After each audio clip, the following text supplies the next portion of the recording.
வணக்கம் மக்களே, நாம இந்த ஆரோக்கியமான பதிவில் நம்மளுடைய உடல் நரம்புகளை யானை போல பலம் பெற வைத்துக் கொள்வதற்கு நம்ம என்னென்ன மாதிரியான ஆரோக்கியமான உணவுகளை எடுத்துக்கொள்ளணும், என்னென்ன மாதிரியான வாழ்க்கை நடைமுறைகளை கடைபிடிக்க வேண்டும் அப்படின்றத பற்றி பார்க்க போகிறோம்.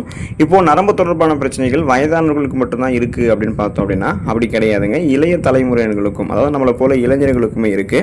இப்போ நாம் இந்த பதிவை யாருக்காக குறிப்பிடுறோம் அப்படின்னா, இளைஞர்களும் இந்த உணவுகளை எடுத்துக்கொள்ளலாம், முதியவர்களும் குறிப்பாக 60 வயதுக்கு மேற்பட்டவர்கள் அந்த உணவுகளை எடுத்துக்கொள்ளும் போது அவங்களுடைய அந்த நரம்பு தொடர்பான நரம்பு தளர்ச்சி உள்ளிட்ட பல்வேறு விதமான நரம்புகள் சார்ந்த பிரச்சனைகள் இருந்து, ஃபார் எக்ஸாம்பிள் வந்து எழுதும்போது கைகள் நடுக்கம் ஏற்படுவது, பொதுவாகவே உடல் சோர்வடைவது, களைப்பு, தலைவலி, நிலை தருமாற்றம், கால் மற்றும் கைகள் இருக்கக்கூடிய நரம்புகள் இழுக்கக்கூடிய தன்மை, அந்த மாதிரி பிரச்சனைகள்லாம் சரி பண்ணிக்கலாம். அந்த உணவுகள் என்னென்ன விளக்கமாக பார்ப்போங்க.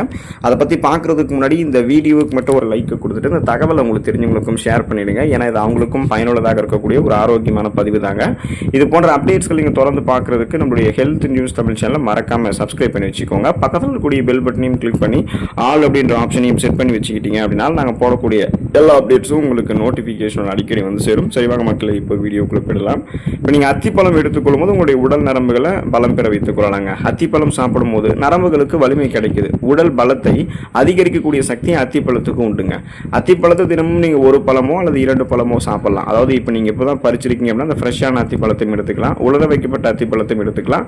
உலர வைக்கப்பட்ட அத்திப்பழத்தை தேன் போன்றவற்றில் ஊற வைத்தும் எடுத்துக்கொள்ளலாம். மேக்சிமம் இந்த தேன் போன்றவற்றில் ஊற வைத்து எடுத்துக்கொள்வதை யாரெல்லாம் தவிர்க்கணும்னு பார்த்தீங்கன்னா, சர்க்கரை வியாதிகள் இருக்கக்கூடிய நபர்கள் மட்டும் தவிர்த்துக் கொள்வது நல்லது. மற்ற அனைவரும் அத்திப்பழத்தை எந்த மாதிரி முறைகளை வேணாலும் எடுத்துக்கொள்ளலாம். அவங்களுடைய நரம்புகள் வந்து புத்துணர்ச்சி பெறுவதோடு நரம்புகளுக்கு பலத்தையுமே அத்திப்பழம் கொடுத்து நரம்பு தளர்ச்சி உள்ளிட்ட பல்வேறு விதமான நரம்புகள் சார்ந்த பிரச்சனைகளை அத்திப்பழம் சரி செய்துவிடும். பிரண்டைக்கீரையை நரம்புகள் பலம் பெறுவதற்கு எடுத்துக்கொள்ளலாங்க. உடல் நரம்புகளை நன்கு வலுப்படுத்தக்கூடிய சக்தி பிரண்டைக்கீரைக்கு உண்டுங்க. பிரண்டைக்கீரை உங்களுடைய உணவுகளை நீங்க சேர்த்துக்கொண்டீங்க அப்படின்னா உடலுக்கு பலம் தருவதோடு மட்டும் இல்லாம பிரண்டைக்கீரை நரம்புகளையுமே வலுப்படுத்துது. அது மட்டும் இல்லாம பிரண்டைக்கீரையை வாரத்தில் 2 முறை நீங்க சாப்பிடணுங்க. ஸோ இந்த மாதிரி சாப்பிடும்போது நரம்பு சம்பந்தப்பட்ட பிரச்சனைகளை நீங்க வராமல் தடுக்கலாம். நரம்பு தொடர்பான பிரச்சனைகளை நீங்க வந்து குணப்படுத்திக் கொள்ள வேண்டும் என்று நினைக்கிறத விட வராமல் முன்னாடியே தடுக்கணும் அப்படின்னாலுமே பிரண்டைக்கீரையை நீங்க வந்து சமைத்து எடுத்துக்கொள்ளலாம். வாரத்தில் 2 நாட்கள் எடுத்துக்கொண்டீங்கன்னா நரம்புகள் உங்களுக்கு பலமாக இருக்கும். பழங்கள்ல மாதுளம் பழம் எடுத்துக்கொள்ளும் போது நரம்புகளை வந்து பலம் பெற வைத்துக் கொள்ளலாங்க. நரம்பு மண்டலம் ஆரோக்கியமாக இருக்கிறதுக்கு மாதுளம் பழம் சாப்பிடுவது ரொம்ப ரொம்ப நல்லதுங்க. மாதுளம் பழம் சாப்பிடும்போது அது நம்மளுடைய உடல் சூட்டை வந்து தனித்து உடலுக்கு வந்து குளிர்ச்சியை கொடுக்குது. நரம்பு சம்பந்தப்பட்ட பிரச்சனைகளை மாதுளம் பழம் சரி பண்ணி உடலை பலப்படுத்துது. நரம்புகளையுமே மாதுளம் பழம் நமக்கு வலுப்படுத்தும். கூடுமான வரைக்கும் நம்ம மாதுளம் பழம் எடுத்துக்கொள்ளும் போது அதனுடைய விதைகளை அப்படியே சாப்பிடுறது நமக்கு நல்லது. விதைகளை அப்படியே சாப்பிட முடியாத முதியவர்கள் ஒரு சில பேர் இருக்கலாம். ஸோ அவங்க வந்து அதை அப்படியே வந்து ஜூஸாக நீங்க எடுத்துக்கொள்ளுங்க. அது கூட சர்க்கரை எல்லாம் சேர்க்கணும் அப்படின்றது அவசியம் கிடையாது. மாதுளம் பழத்தினுடைய சுவையை அப்படியே நீங்க நுகர்ந்தீங்கன்னா ஊட்டச்சத்து குறையாம நிறைய மருத்துவங்கள் கிடைக்கும். உடலும் பலமாக இருக்கும், நரம்புகளும் பலமாக இருக்கும். நெல்லிக்காயை நரம்புகள் பலம் பெறுவதற்கு நம்ம எடுத்துக்கொள்ளலாங்க. நெல்லிக்காய் பற்றி தெரியாதவங்க இருக்க மாட்டாங்க. நெல்லிக்காய் சாப்பிடும் போது உடலுக்கு தேவையான பலம் வந்து நமக்கு கிடைக்கும். நெல்லிக்காய் சாப்பிடும் போது நம்மளுடைய நர்வ் சிஸ்டம், அதாவது நம்மளுடைய ஒட்டுமொத்த நரம்பு மண்டலமே வலுவாக இருக்கும். நம்ம நெல்லிக்காய் எடுத்துக்கொள்ளும் போது உடலுக்கு வந்து நோய் எதிர்ப்பு சக்தி திறன் வந்து கிடைக்குதுங்க. இதனால் நமக்கு இருக்கக்கூடிய சாதாரணமான நோய்களான சளி, காய்ச்சல், இருமல், தலைவலி இந்த மாதிரி பிரச்சனைகளை நம்ம குணப்படுத்திக்கலாம். புதுவிதமான ஒரு நோய் கிருமி, தொற்று நோய் நமக்கு எதுவுமே வராது.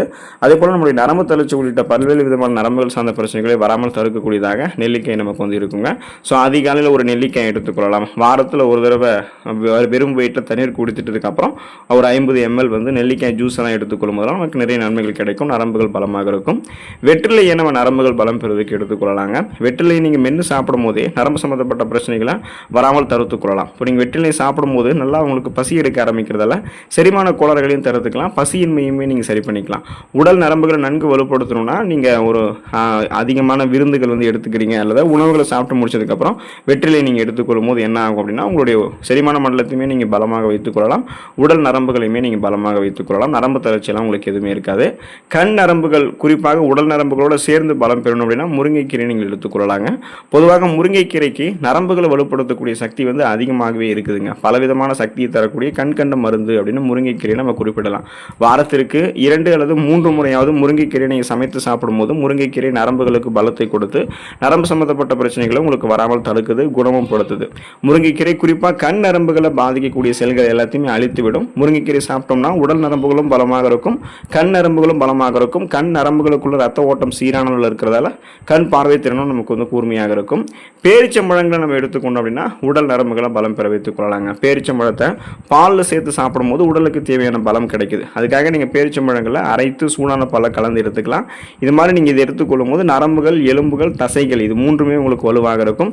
எலும்பு தொடர்பான பிரச்சனை, தசை தொடர்பான பிரச்சனை, நரம்பு தொடர்பான பிரச்சனை எதுவுமே உங்களுக்கு இருக்காது. ஃபார் எக்ஸாம்பிள், இப்போ உங்களுக்கு வந்து நோய்வாய்ப்பட்டு உடல் ரொம்ப மெலிந்து காணப்படுது. அந்த நோயிலிருந்து விலகினதுக்கு அப்புறம் உங்களுடைய உடல் எடையை நீங்கள் திரும்பும் அதே மாதிரி பலத்தோடு நீங்கள் கட்டுடல் மீனியாக மாற்றிக்கொள்ளணும் அப்படின்னா நீங்கள் இந்த மாதிரி சூடான பாலில் பேரிச்சம்பழத்தை அரைத்து எடுத்துக்கொள்ளும் அந்த பலகீனமான உடல் கூட மீண்டும் உங்களுக்கு பலம் பெற ஆரம்பிக்கும். உடல் உறுதியாக மாற ஆரம்பிச்சிடும். பழங்கள் நரம்புகள் பலம் பெறுவதற்கு நம்ம எடுத்துக்கொள்ளலாங்க. ஸோ அனைவருமே தினமும் ஏதாவது ஒரு பழங்களை தங்களுடைய உணவுகளை சேர்த்து கொண்டே இருக்கணும். குறிப்பாக வயதானவர்கள்லாம் தினமும் ஏதாவது ஒரு பழங்கள் சாப்பிடுவதன் மூலமாக நரம்பு சம்பந்தப்பட்ட பிரச்சனைகளிலிருந்து விடுபடலாம். ஸோ நீங்கள் எடுத்துக்கொள்ளக்கூடிய பழங்கள் வந்து உணவுகள் சாப்பிட்டு முடிக்கிறதுக்கு முன்னாடியே சாப்பிடக்கூடிய பழமாகவும் இருக்கலாம், உணவுகளை சாப்பிட்டு முடிச்சதுக்கு அப்புறம் எடுத்துக்கொள்ளக்கூடிய பழமாகவும் இருக்கலாம். ஸோ எப்படி இருந்தாலுமே அனைத்து விதமான பழங்களையும் பழக்கலவையாக கலந்தும் நீங்கள் எடுத்துக்கலாம். இல்லைனா ஒரு நாளைக்கு ஒரு பழம் அப்படின்னு சொல்லக்கூடிய விதங்களில் தினமும் நீங்கள் ஏதாவது ஒரு பழங்களை சாப்பிட்டே இருக்கலாம்.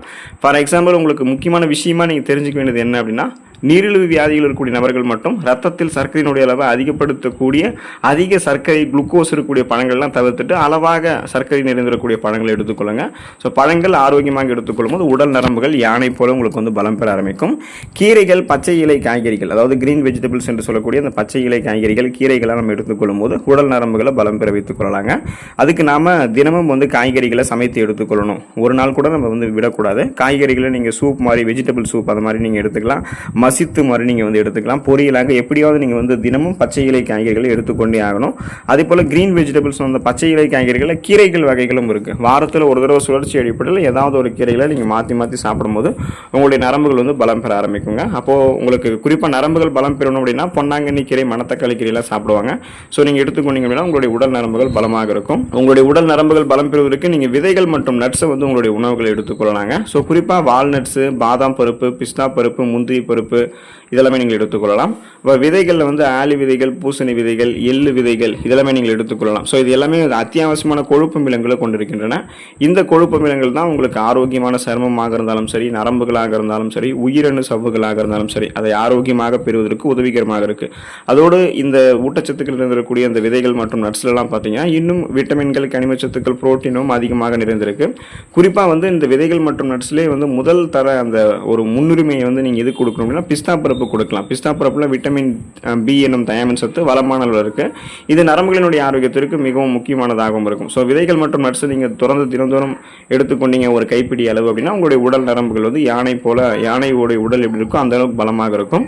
பன்றி இறைச்சியை நீங்கள் உடல் நரம்புகள் பலம் பெறுவதற்கு எடுத்துக்கொள்ளலாங்க. இப்போ பன்றி இறைச்சி நீங்கள் வேணும் அப்படின்னா விருப்பப்படக்கூடிய பட்சத்தில் மட்டும் எடுத்துக்கலாம். கண்டிப்பாக எடுத்துக்கொள்ளணும் அப்படின்றது அவசியம் கிடையாது. அதுக்கு நீங்கள் பார்த்தீங்கன்னா மாதத்தில் 4 தடவை பன்றி இறைச்சி எடுத்துக்கலாம். அதாவது சராசரியாக வாரத்தில் ஒரு தடவை பன்றி இறைச்சி நீங்கள் எடுத்துக்கலாம். பன்றி இறைச்சியில் நரம்புகளினுடைய ஆரோக்கியத்திற்கு அத்தியாவசிய சத்தான விட்டமின் பி என்னும் தயாமின் சத்து வளமான அளவில் இருக்குங்க. மேலும் பன்றி இறைச்சியில் பொட்டாசியம், பாஸ்பரஸ், புரோட்டீன் போன்றவையுமே அதிகம் இருந்திருக்கு. சுழற்சி அடிப்படையில் எடுத்துக்கொள்ளுங்க. மற்ற இறைச்சிகளாக இருக்கக்கூடிய இந்த நம்ம எடுத்துக்கொள்ளக்கூடிய இந்த மாட்டு இறைச்சி இருக்கட்டும், ஆட்டு இறைச்சியாக இருக்கட்டும், கோழி இறைச்சியாக இருக்கட்டும், இது எல்லாமே நம்ம சுழற்சி அடிப்படையில் வாரத்தில் ஒரு தடவை எடுத்துக்கொண்டாலுமே உடல் நரம்புகள் பலமாக இருக்கும். நாம் எப்போதுமே நம்மளுடைய உடல் உறுப்புகளில் மற்ற உடல் உறுப்புகள் பழுதடைஞ்சா அதில் ஏதாவது பிரச்சனை ஏற்பட்டால் சரி பண்ணிவிடுவோம். ஆனால் நரம்புகள் தொடர்பான பிரச்சனைகளை கவனிக்க மாட்டோம். ஸோ இனிமேல் நீங்கள் அப்படி இருக்காதீங்க. நரம்பு தளர்ச்சி இல்லாமல் ஆரோக்கியமாக உங்களுடைய உடல் நரம்புகளை இரும்பு போல, யானை போல பலம் பெற வைத்துக் கொள்ளணும்னா இந்த உணவுகளை தொடர்ந்து சுழற்சி அடிப்படையில் எடுத்துக்கொண்டு விட்டமின் சத்து குறைபாட்டை நீக்கி நரம்புகளை பலம் பெற வைத்துக் கொள்ளுங்கள். அடுத்த ஆரோக்கியமான பதிவில் மறக்காமல் சந்திப்போம். நன்றி மக்களே.